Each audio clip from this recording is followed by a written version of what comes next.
Hello and welcome to this week's episode of Linda Wright Planning Pundit, where I talk about planning naturally and what's happened the previous week. Now, these videos might get turned into podcasts for those of you that like to listen while you're driving. They're intended to be the little issues, well, sometimes not so little, but the issues that might be mithering people and bothering, and that have come up with me this last week. And I'm a bit later than normal with this video, but this week I have submitted for a client an appeal.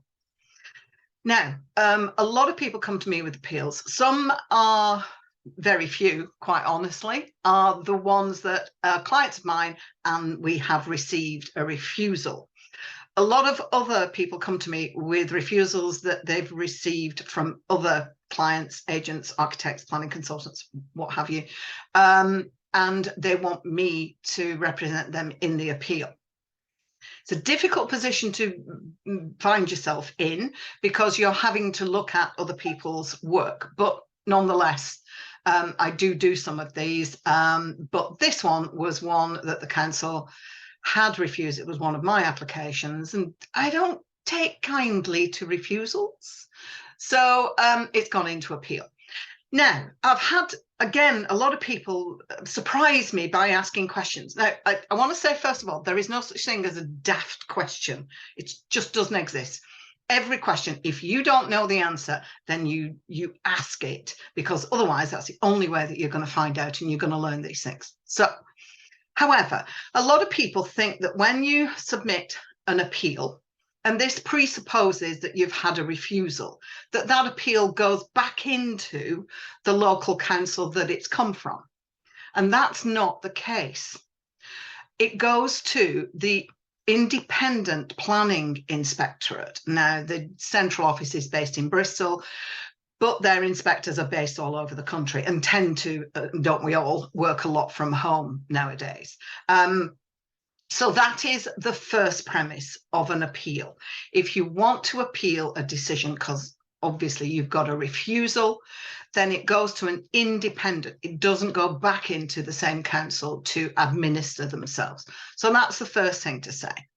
Obviously, if you're wanting to appeal, it's because you've had a refusal of planning permission. Now, just let me say right up front, there is no third party right of appeal in England. There is in other countries or parts of United Kingdom. Not going to go into that. I'm just talking about England in this episode.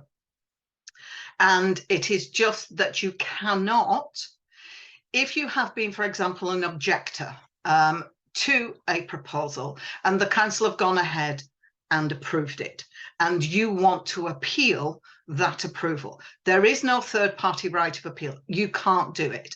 Now, there is something called a judicial review. That is an entirely different process. And perhaps if that comes up on one of my weeks, or if you ask a question and you want me to answer some of these things, I will go through the judicial review process. But that's not what I'm talking about here. What I'm talking about here is an appeal by an applicant following a refusal by a council. So what happens when you get a refusal? Well, you'll get a decision notice. In the case of prior approval applications, and there are a lot more of these now, you're going to get a letter.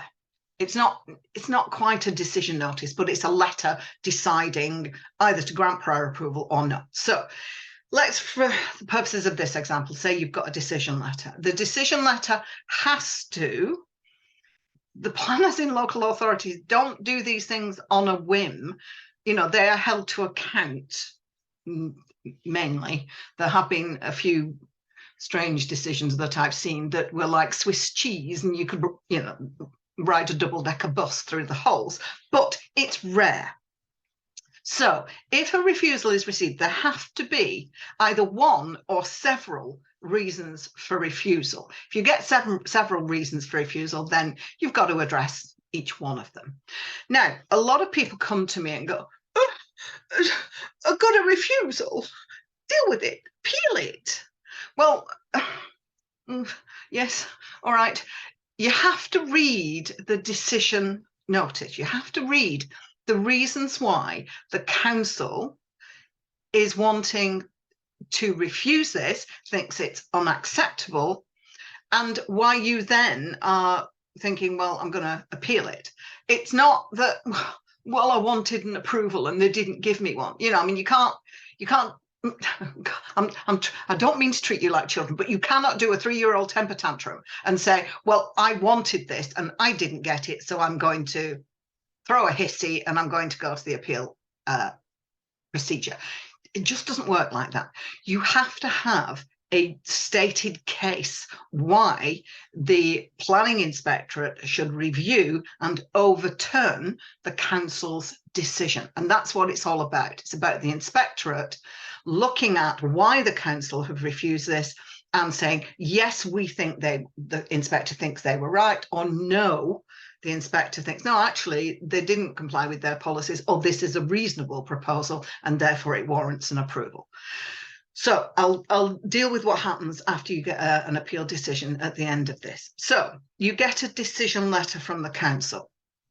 Now, I have had some people come to me, and I'm sorry, I shouldn't laugh, but some people do come to me, and the one and only reason for refusal is failure to submit sufficient information.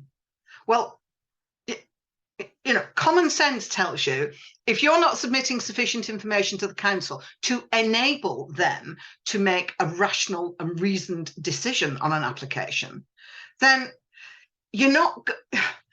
The likelihood of success, I'm going to put this in subdued terms, the likelihood of success as a planning inspector is not great, quite frankly. If you needed to submit more information to get them to make the decision, submit the information. So a lot of these decisions that have to be made as to whether or not you go to appeal hinge on what the decision letter says and what the reasons for refusal are. There is a reason for refusal that says failure to submit sufficient information. Resubmit the application, submit the information that they are saying you've not submitted, and it's a free go. You don't even need to pay it. If it's the same applicant, same site, same type of application, if you resubmit it within 12 months, you don't even need to pay the council's fee again. You know, this is a no-brainer. Come on. So resubmit with the information. Now, if you want to insist and say, no, I want to take this to appeal, you cannot.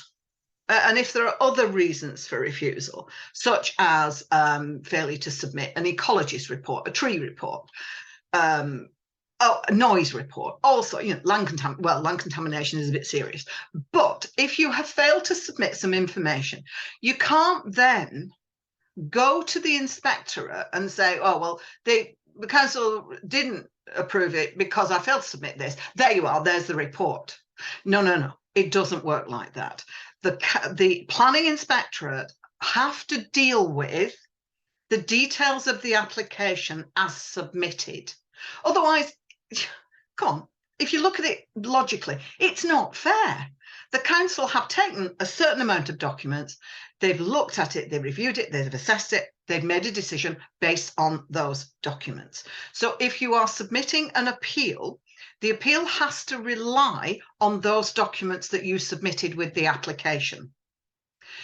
You can submit your statement of case and illustrative material, but if you start submitting lengthy and detailed additional reports, then there is a possibility that the inspectorate will invite you to withdraw the appeal and resubmit the planning application.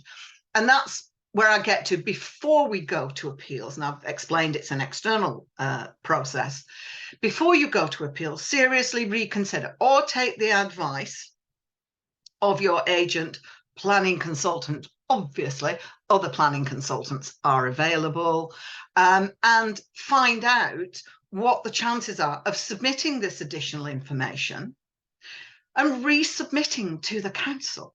The likelihood is, if you can address the reasons for refusal satisfactorily, then the likelihood is you're going to get an approval. Now, I know lots of planning authorities tend to be a bit slow at the moment in 2023. It's a knock-on from all sorts of things, the pandemic, lockdown, and everything. But the fact is, a lot of councils are dealing with these in a timely manner, but a lot of councils are very, very slow. So I understand that. But trust me, thinking that you're going to get a quicker decision on appeal is just not the case. These things take probably around about 6, 8 to 12 months. They take a long time to go through the appeals process. So please don't sit and think, oh, well, I'll just appeal it. I'll sideline the council. I'll go round them and I'll go straight to the planning inspector. I'll submit more information and I'll get a decision a lot quicker. Not going to happen, I'm afraid. It's just not how the game is played. And I'm not meaning to decry this. This is a serious issue, obviously, when you're a developer and an investor and you're trying to get planning permission, but it's not how the process works. So if you want to submit an appeal, you have to be sure that you have Wright on your side. And, you know, I understand there are some decisions that come out of councils that are decidedly strange or even incompetent in some circumstances. So I understand that people want to have their day in court, as it were. You don't actually do that, and I'll talk about the process in a minute. So if you think that the reasons for refusal can reasonably be addressed with additional information or whatever, slightly revised drawings, then I would advise that you resubmit a revised application with the additional information. And hopefully there won't be a fee because there's a free go for 12 months. If you then do that, hopefully it will be dealt with quickly enough because they've already seen this proposal and this site, and hopefully you'll get a quicker decision than going to appeal. Now, if you wish to go to appeal and you and your advisors and everybody else think that there is, I mean, a lot of people do go to barristers as well and get counsel opinion. And I've done this myself. I work with barristers' chambers to get an opinion on this as well. But when you are submitting an appeal, if you've got a refusal, if you're submitting an appeal, as we've said, to the Independent Planning Inspectorate, first of all, there's no fee. You don't have to pay. Well, you might have to pay for a statement to be written, but there isn't a fee, like there's a council fee. There isn't a fee to submit an appeal to the Planning Inspectorate. Happy days. Woohoo. Let's go. So you will then either yourself or your agent, whoever that might be, will then need to submit a statement of case. Now, in the good old days, you could just fill the form in and send the form off to the planning inspectorate and say, we want to appeal. And then they'd give you however many weeks to submit your statement of case. No. That doesn't happen now. Everything is done online now. And unless you submit your statement of case at the same time as submitting the appeal, the form that you fill in online, it will not be accepted. So there has to be a statement of case that goes with, you have to put your argument in as to why you want to appeal. Now, when you are filling the form in, it will ask you which procedure and type of appeal you wish to go for. There are 3 types. First one is written representations. The second one is an informal hearing. And the third one is your full-blown public inquiry. The majority, and depending on what your type of proposal is, the majority are written representations. They're called written reps. They do what they say on the tin. You write a statement, or your agent writes a statement.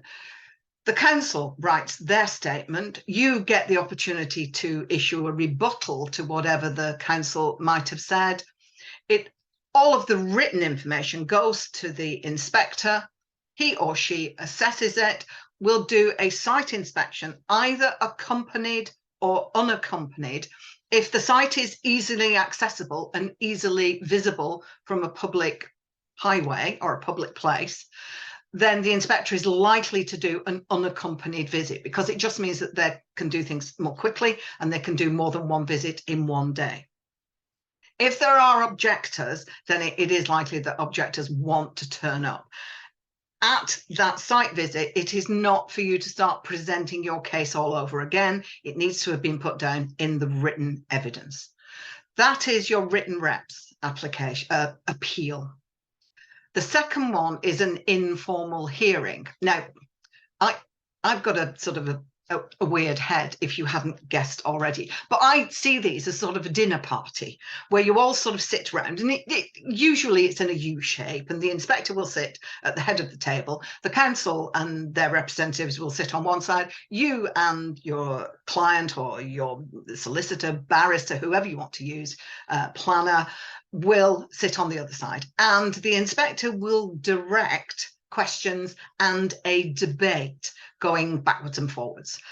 Then we'll probably visit the site, ask any questions and additional information that's required, and then disappear, and then they will make a decision. So that's the second of the 3 sets of procedures. The third one is a public inquiry. This is a full-blown public inquiry. This is the expensive time, and it generally tends to be used by volume house builders who are looking at development of big sites, big developments, not just residential, but all types, commercial, industrial, all types.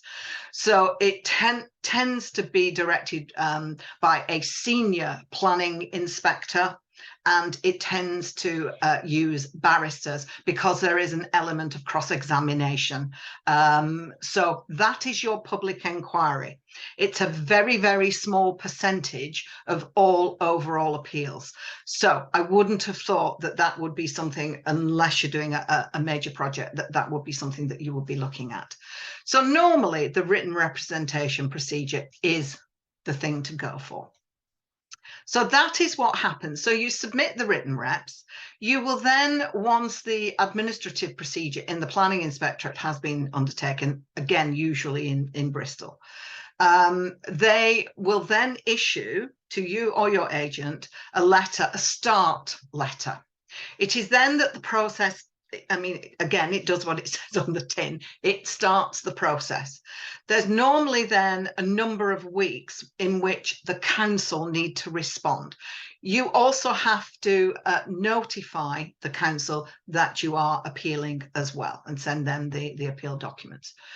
So the council then gets the opportunity to write their statement and reason justification as to why the application has been refused. Again, after several weeks, you will have the opportunity to issue a rebuttal, and all of this procedure and the timings and the dates are set out in the letter. The dates should be adhered to with super glue precision. You really need not to miss the dates that are on these letters and the time scale that is set out, because that can have all sorts of implications. They can either refuse to accept the information, or it will just delay your appeal. So once that's been done and the rebuttal's in, any objectors will have the opportunity to write their statements in as well, and they will be notified. Once that is all done, an inspector, a named inspector, will be allocated the case, and in the due course of time, and it depends on workloads, and it depends on how many inspectors are available, the inspector, you'll get notification that the inspector is to visit the site, either accompanied or unaccompanied, as I've said before. Once that is done, again, depending on workloads, it is normally 3 to 4 weeks after the site visit that you will get a decision letter from the planning inspectorate. And that will be, if it's the appeal is allowed, you get planning permission from that date. If the appeal is dismissed, then that is your planning permission. Planning is refused, and you have to go back to the drawing board, resubmit to the council. That is And there are further procedures for larger and possibly more strategic proposals that can go further and go to the High Court. But for most appeals that go through, that decision then is final. Either it is allowed or it is dismissed. So if it is allowed, that is your decision. That decision letter is your decision notice, and you can go ahead and carry on with development. However, if you look at the episode with regard to conditions, please note if there are conditions on the planning inspector's decision notice, you have to comply with and discharge those conditions as well. So you can't necessarily skip off into the sunset and complete your development. So that is the very, very, very basic elements and the procedure for submitting appeals. Again, as I've said, it is likely to take an absolute minimum of 6 months, and that's just your written reps. The likelihood is it's probably going to take more than that. I think the numbers of appeals are slightly increasing. I think also you need to know that the chances of winning an appeal or having your appeal allowed and the decision of the council overturned is running currently, and it sort of fluctuates from year to year, but is running currently around about 35%. If you look at that, and if you look at it if you're a gambling person, I'm not, but if you look at it, you've got a 1 in 3 chance of winning your appeal. So, do you feel lucky? I mean, that's the question. Do you want to go through this process? Do you feel that you have right on your side?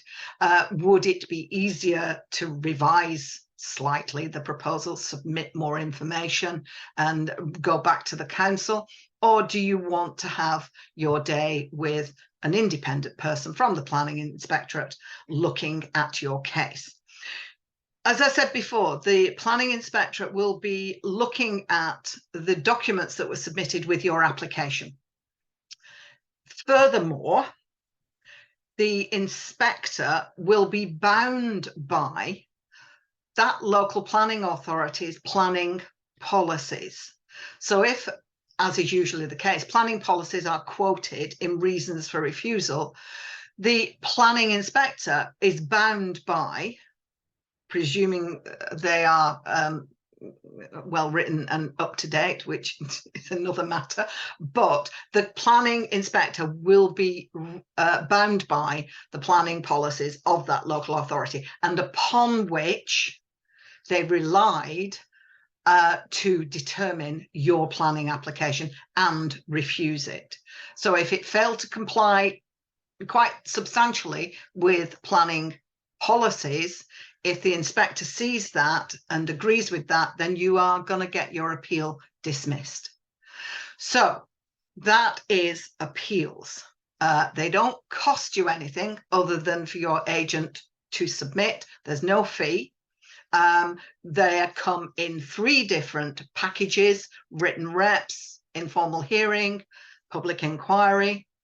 You need to decide whether you really want to appeal or whether you can reasonably resubmit, and you've got about a 1 in 3 chance of winning your appeal. So that's me for this week's episode. Linda Wright, Planning Pundit.